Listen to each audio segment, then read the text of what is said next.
We're going to be talking about encapsulation. What's encapsulation? What is de-encapsulation? You know, I think a lot of people get this part of the business mixed up. And the reason we need to explore this in depth is because this is one of the ways you can figure out how you're going to get into the IT industry. Shout out to all my packet chasers in the building. If you don't know, this is your sign to get your CCNA. Today we're going to be talking about the OSI model. In particular, we're going to have a particular focus on encapsulation. So what is the OSI model? The OSI model is a set of a model that was created by the IEEE, the Institute of Electrical and Electronic Engineers, as a standard for network development worldwide. As you can imagine, as the internet was growing from a baby to what it is today, a lot of people had different philosophies and methodologies on, you know, how to apply this newfound technology and things like that. And so the ISO, the International Standards Organization, they came together and they commissioned the IEEE to create the 7-layer OSI model. So here's the 7-layer OSI model. People use a mnemonic to remember this information. What the one I use, there's hundreds out there. All people seem to need data processing. That translates to the application layer, the presentation layer, the session layer, the transport layer, the network layer, the data link layer, and the physical layer. These layers, you know, some people refer to them with numbers. This is going to be layer 7, layer 6, layer 5, layer 4, layer 3, layer 2, layer 1. Hence the phrase, nothing gets done without layer 1. Now, if you're thinking about getting into the IT industry, you can use this model to kind of figure out like where it is that you want to get into the industry. Typically, these 3 layers right here, application, presentation, and session layer, those are where like cybersecurity, programmers, application developer, DevOps, this is where these type of folks live. You get me? And then when you're talking about these lower layers right here, this is where your network engineers live, your security firewall type of folk live, your physical layer like fiber optics, Ethernet, Wi-Fi. You know, this is where these type of engineers live. And so with that, we're going to move into a thing that we call encapsulation. Now, the process of encapsulation is adding headers and trailers to data before it's sent over the network medium. So in this particular situation, encapsulation works from the top down. So in this particular situation, we got a user over here, right? We got a user, and they're gonna create some data and put it on the wire on the physical layer, right? And so the job of the physical layer is to receive this information, which is ones and O's, you get me, and move that up this OSI stack so it can be delivered to another user, right, as data, right?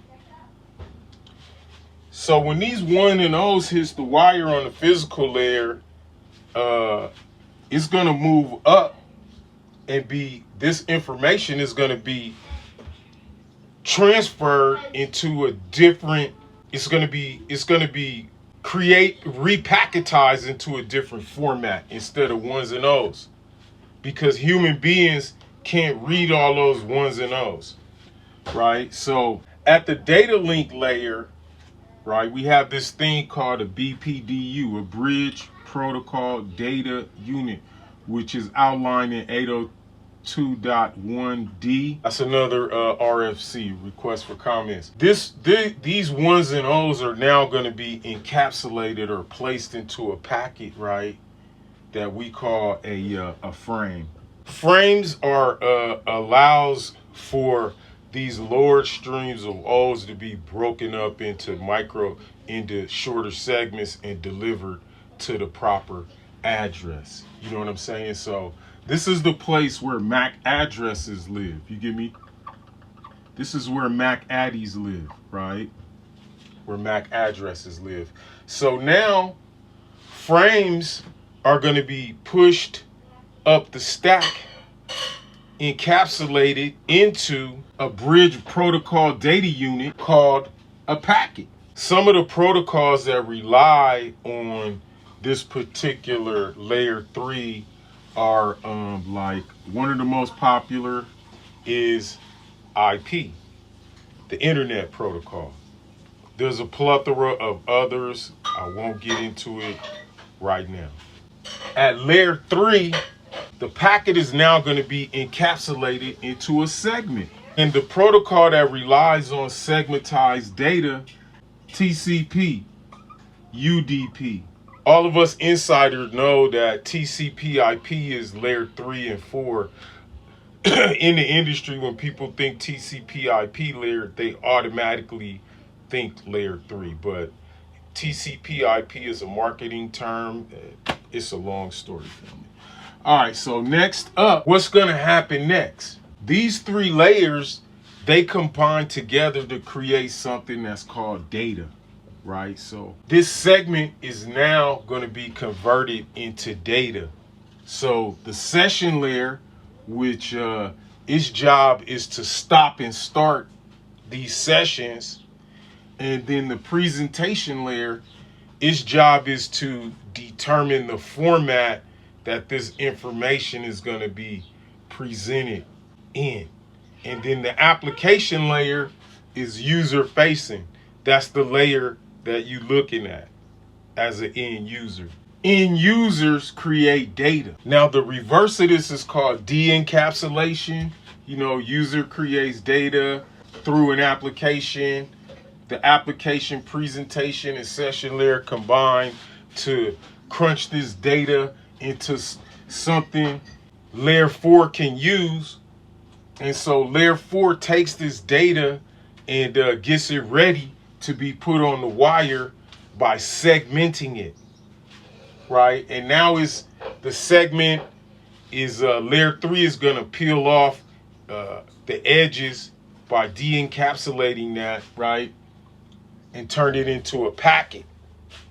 And then as it goes down the stack again, it's going to be de-encapsulated into a frame. The frame is going to be turned into 1s and O's. It's going to be turned into signals and put on the transmission, the available transmission medium. So the next thing we're going to talk about in our next session is the different TCP/IP models, right? You got the OSI, which is a 7-layer. Then you got like the TCP/IP, right, which is a 4-layer, right? No, 5-layer. And then you got like the, I guess they call it the ARPA model or something like that, which is a 4-layer, right? And so on the 5-layer, it's all people seem to need data processing, right? That's how it's broken down. On the 7-layer, it's all people seem to need data processing. And then on the 4 layer, which is, this is the actual layer that's in my study notes, because the first time I went for CCNA, this is what was popular.